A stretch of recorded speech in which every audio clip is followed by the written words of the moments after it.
പടം വയസ്സ് നോക്കുമ്പോഴത്തേക്ക് പാണ്ഡ്യരാജ പടം, അതായത് നേരത്തെ ഇറങ്ങിയ പടങ്ങളൊക്കെ പാണ്ഡ്യരാജിൻ്റെ ഏകദേശം ഫ്ലോപ്പ് തന്നെയാണ്. അത് വെച്ച് നോക്കുമ്പോഴത്തേക്ക് ഇത് പിന്നെയും ബെറ്റർ ആയിട്ടാണ് എനിക്ക് ഫീൽ ചെയ്തത്.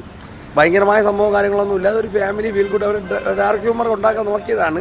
ഈ മൂക്കുത്തി അമ്മ പോലെ അല്ലെങ്കിൽ കൊലമാവ് ഗോകുല പോലെ ആ റേഞ്ചിലൊന്നും വരാൻ ഒന്നും ആയില്ല. ലാസ്റ്റല്ല, അവർ ഒരു കൊലമാവ് ഗോകുല നോക്കിയതാണ്, പക്ഷേ സംഭവം നടന്നില്ലെന്ന് വെച്ചാൽ ഇത് വേറെ രീതിയിലൊക്കെ കൊണ്ടുപോയി ചുമ്മാ അനാവശ്യമായിട്ടുള്ള കുറേ സീൻസൊക്കെ വെച്ച് വലിച്ച് നീട്ടിയൊക്കെ കുറേ ഇതാക്കി തന്നു.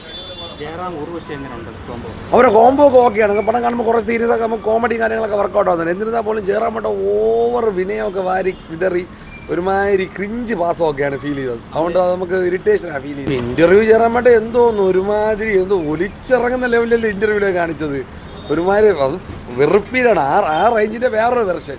ഇൻ്റർവ്യൂലൊക്കെ ഒരുമാതിരി എന്തോന്ന് പറയാ, ആ ജയറാമേട്ടനെ പറയാനേ പാടില്ല. ആശകളായിരത്തിനൊക്കെ ജയറാമേട്ട പിന്നെ ഓക്കെ നോക്കി. ഇതൊക്കെ വന്നപ്പോഴത്തേക്ക് ഒരുമാതിരി തമിഴന്മാരുടെ സ്നേഹം പിടിച്ചു പറ്റാൻ വേണ്ടി, ഞാൻ തമിഴനാണെന്ന് കാണിക്കാൻ വേണ്ടി ഭയങ്കര സംഭവം പോലെ കാണിക്കും. ജനങ്ങളുടെ തമിഴിലൊക്കെ ഓട്ടൊക്കെ ഉള്ളത് ഇല്ലെന്ന് പറയില്ല.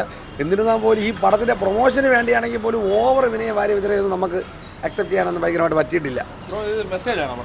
ബ്രോ പടം മെസ്സേജ് എന്ന് പറയാൻ മാത്രം ഒന്നുമില്ല, ചുമ്മാ ഒരു എൻ്റർടൈൻമെൻറ്റ് പോലെ വന്നതാണ്. ഒരു മെസ്സേജും ഇല്ല ഇതിൽ.